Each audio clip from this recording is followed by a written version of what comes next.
dari parti UDP kadang yang scam baru bini bisni di pemerintah. Naba Bhattacharjee, president of the Meghalaya Cricket Association, has been appointed team manager for the Indian women's cricket team's upcoming tour to Australia.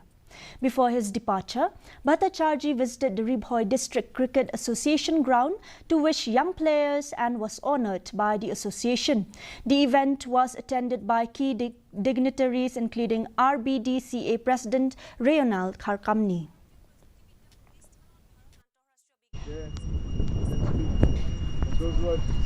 Cricket is not an individual game. Individual performance is there, but it's not, and it's also a team game. And I think this is one aspect which you can learn also from the Ribhoi District Cricket Association.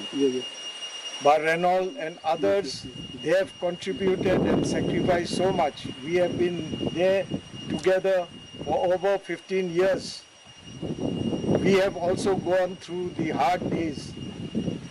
So now you have to commit, work hard. Nothing comes easy.